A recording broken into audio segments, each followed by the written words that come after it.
1811년 태국의 작은 마을 매클롱에서 오랜 산고 끝에 한 여인이 쌍둥이를 출산했습니다. 그런데 모두가 충격에 빠졌습니다. 갓 태어난 아기 2명이 가슴에서 서로 붙어 있었기 때문입니다. 사람들은 이를 불길한 징조라며 혐오와 두려움을 드러냈고, 심지어 태어나자마자 사형을 선고해야 한다는 말까지 나왔습니다. 이러한 비극적인 탄생은 당시 사회의 미신적 사고방식과 의학적 한계를 여실히 보여주는 대목입니다. 그러나 이 두 아기는 주변의 냉혹한 시선과 절망적인 예언 속에서도 기적처럼 살아남았습니다. 그들의 이름은 창과 잉. 후에 전 세계에 샴쌍둥이라는 단어를 남기게 되는 운명의 형제였습니다. 이들의 이야기는 단순한 기형적 존재를 넘어 인간 사회의 편견, 호기심, 그리고 역경 속에서도 피어나는 강인한 삶의 의지를 드러내는 생생한 기록이기도 합니다. 과연 그들의 삶은 어떠했을까요? 동양의 작은 마을에서 시작된 이 기묘한 운명의 여정은 전 세계인의 이목을 집중시키며 수많은 의학적, 사회적 질문을 던지게 됩니다. 창과 잉의 아버지는 중국계 어부였지만 아이들이 8살 무렵 첫 연두로 세상을 떠났습니다. 남겨진 어머니는 오리를 기르며 넉넉지 않은 환경 속에서도 자녀들을 헌신적으로 키워냈습니다. 가슴 흉골이 붙어 있었음에도 두 소녀는 놀라울 만큼 활달했습니다. 여느 아이들처럼 뛰놀고 달리고 물속에서 자유롭게 수영하며 자신들의 신체적 제약을 특별한 장애로 여기지 않았습니다. 오히려 그들은 서로에게 의지하며 부족한 부분을 채워나가는 독특한 협동 방식을 자연스럽게 터득했습니다. 어머니 역시 아들을 차별하지 않고 그저 평범한 아이로 대하며 세상의 편견으로부터 그들을 보호하려 애썼습니다. 이러한 가정 환경은 그들이 훗날 겪게 될 서구 사회의 냉혹한 시선과 끊임없는 검증 속에서도 스스로의 존엄성을 지켜나가는 데 중요한 밑거름이 되었습니다. 그들은 평범함을 추구했지만 세상은 결코 그들을 평범하게 두지 않았습니다. 이미 어린 시절부터 그들의 삶은 남들과는 다른 특별한 궤적을 그리기 시작했던 것입니다. 1824년 스코틀랜드 상인 로버트 헌터가 무역 활동 중 이 두 소년을 우연히 발견합니다. 처음엔 그들의 기이한 모습에 이상한 동물이라 착각했지만 곧 그들의 인간적 면모와 특별함을 알아보고 서양 세계로 데려가면 큰 돈을 벌 수 있을 것이라 직감했습니다. 헌터는 당시 시암 정부의 보수적인 시선과 국제법적 제약을 피해 여러 해 동안 왕과 고위 관료들을 끈질기게 설득하며 허락을 얻으려 애썼습니다. 마침내 1829년 17세가 된 창과 잉은 자신들의 미래를 알지 못한 채 미국으로 향하는 배에 몸을 실었습니다. 그들의 삶은 이때부터 걷잡을 수 없는 방향으로 흘러가기 시작했습니다. 이들은 돈벌이 수단으로 서구 사회에 첫 발을 내디뎠지만 곧 스스로의 운명을 개척해 나가는 주체적인 존재로 성장하게 됩니다. 동양의 작은 왕국에서 온 이 기묘한 형제는 새로운 문명과 마주하며 역사상 전례 없는 삶을 살게 될 운명에 처한 것입니다. 이 여정은 단순한 이동이 아니라 문화적 충격과 개인의 자유를 향한 거대한 도전의 시작이었습니다. 미국 보스턴에 도착하자마자 그들은 기이한 인간이라는 자극적인 이름으로 대중 앞에 전시되었습니다. 초기 공연은 주로 그들의 신체적 특이성을 강조하는 묘기와 신체 과시가 중심이었습니다. 관객들 앞에서 달리고 공중 제비를 돌며 자신들의 유연성과 신체 능력을 선보였고, 동양풍의 이국적인 의상을 입고 머리를 따은 채 등장하여 신비로운 분위기를 연출했습니다. 사람들은 그들의 모습에 경악하면서도 동시에 열광했으며 곧 그들을 샴쌍둥이라 부르기 시작했습니다. 이때부터 사이어미즈 트윈즈라는 표현이 전 세계로 퍼져나갔습니다. 이 용어는 당시 시암 태국 출신이라는 점과 그들의 독특한 신체적 결합을 한데 묶어 전 세계적인 현상으로 자리 잡게 되었습니다. 이러한 명명은 그들에게 막대한 명성을 가져다 주었지만 동시에 평생을 따라다닐 낙인이자 끊임없는 호기심과 편견의 대상이 되는 이유가 되었습니다. 그들은 인류의 역사에서 전례 없는 방식으로 유명세를 얻었으며 그들의 존재 자체가 사회적, 과학적 담론의 중심이 되었습니다. 처음에는 매니저의 착취 속에 단순한 값싼 구경거리로 소비되었지만 형제는 놀라운 속도로 서구 문명에 적응해 나갔습니다. 그들은 영어를 배우고 서양 문화에 대한 이해를 높여나가며 스스로 협상력을 키워나갔습니다. 더 이상 수동적인 전시물이 아니었습니다. 그들은 응접실에서 신사처럼 앉아 관객들과 지적인 대화를 나누기도 했고 자신의 경험과 생각들을 유창하게 설명하며 사람들의 감탄을 자아냈습니다. 이러한 변화는 언론의 주목을 받았고 언론은 그들을 19세기 가장 많이 연구된 인물이라 부르며 단순한 기형이 아닌 복합적인 인물로 조명하기 시작했습니다. 서구 사회에선 그들의 존재가 의학적 호기심의 대상이자 동시에 대중문화의 센세이션으로 떠올랐습니다. 그들의 비범한 삶의 궤적은 당시 서구 사회의 지적, 사회적 담론에 지대한 영향을 미쳤으며 이는 인간의 다양성과 한계에 대한 깊은 성찰을 요구하는 계기가 되었습니다. 그들은 스스로의 지위와 명성을 이용하여 더 나은 삶을 쟁취하려 노력했고 이는 당대 다른 이들에게도 큰 영감을 주었습니다. 1839년 10년간에 걸친 고된 투어 생활을 마친 형제는 마침내 미국 노스캐롤라이나에 정착하기로 결심합니다.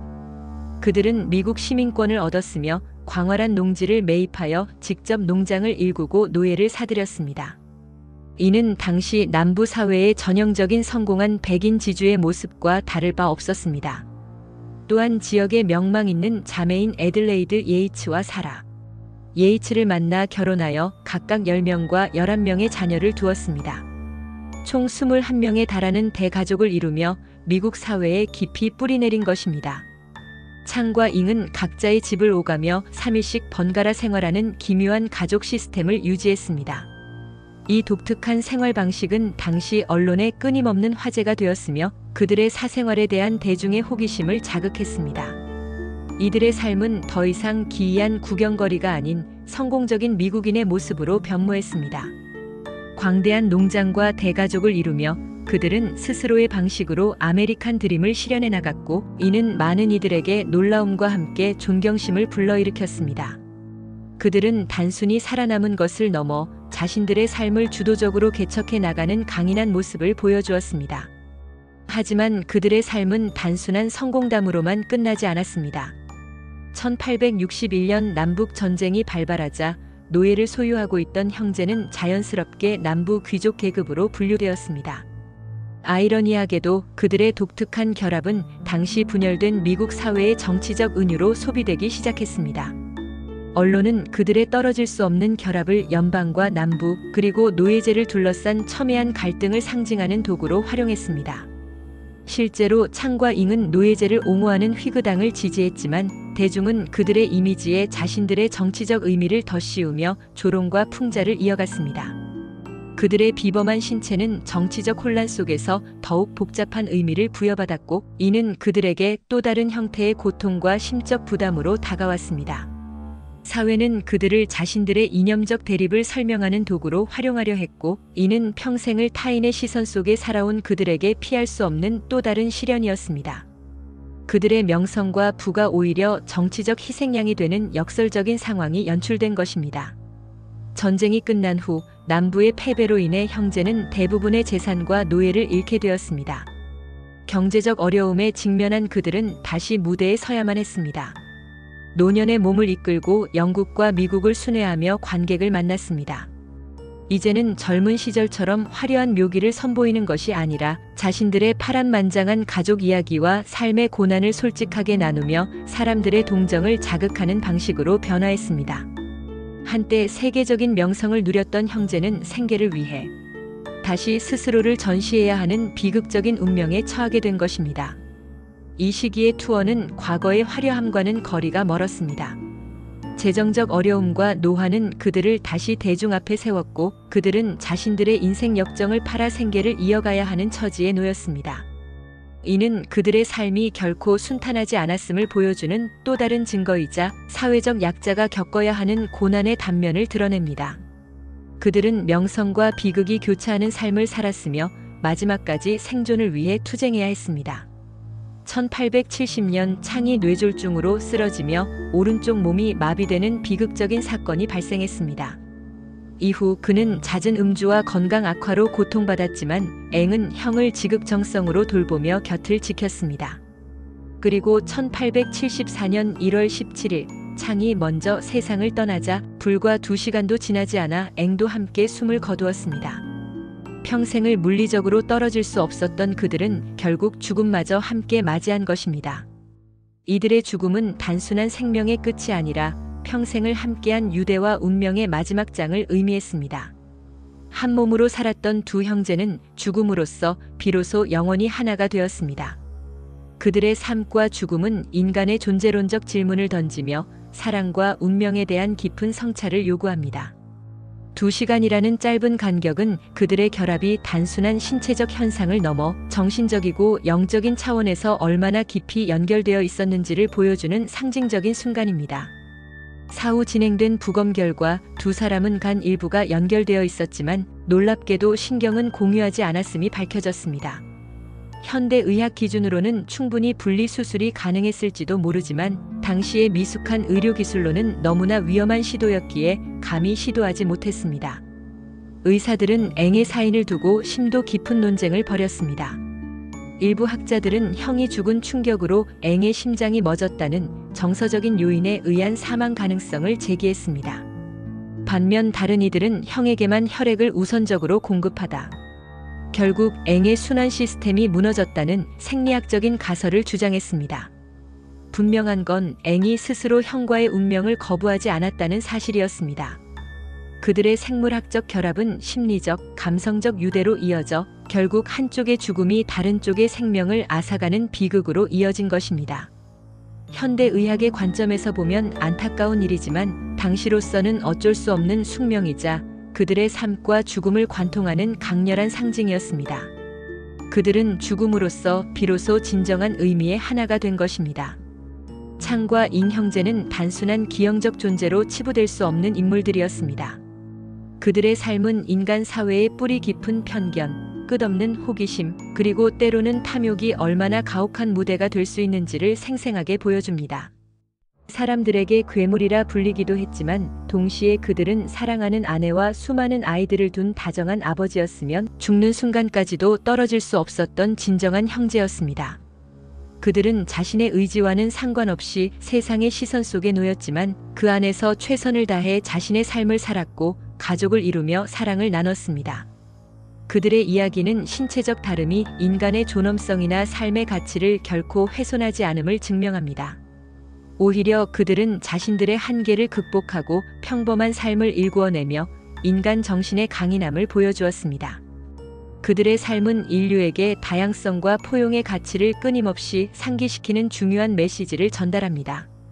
오늘날 그들의 후손은 1,500명 이상에 달하며 이는 그들의 삶이 단순한 일화로 끝나지 않고 현대까지 이어지는 생생한 역사임을 증명합니다. 샴쌍둥이라는 단어는 여전히 전 세계에서 널리 쓰이고 있지만 동시에 그 어원과 함해 때문에 시대적 편견의 산물로 비판받기도 합니다. 창과 잉의 유해 일부는 지금도 미국 스미소니언 박물관에 전시되어 있으며 그들의 삶은 수많은 문학과 예술 작품 속에서 끊임없이 재해석되고 탐구되고 있습니다. 이들의 유산은 단순한 의학적 사례를 넘어 인권과 다양성, 그리고 개인의 자유에 대한 논의의 중요한 지점으로 남아 있습니다. 그들의 이야기는 과거의 한 시대를 넘어 현재와 미래에도 깊은 울림을 전하고 있습니다.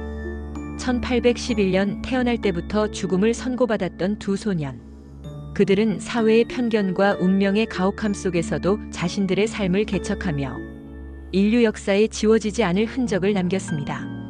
결국 우리는 이 질문을 던지게 됩니다. 과연 그들은 평생의 결합 속에서 불행했을까요? 아니면 누구보다도 강한 유대로 맺어진 형제로 살았던 것일까요? 떨어질 수 없었던 두 사람의 기묘하고도 감동적인 여정은 오늘날에도 여전히 하나의 미스터리로 남아있으면 우리에게 인간 존재의 의미와 사랑, 그리고 운명의 본질에 대해 깊이 성찰하게 만듭니다. 그들의 삶은 단순한 이야기가 아니라 우리 모두의 삶에 대한 근원적인 질문을 던지는 거대한 서사입니다.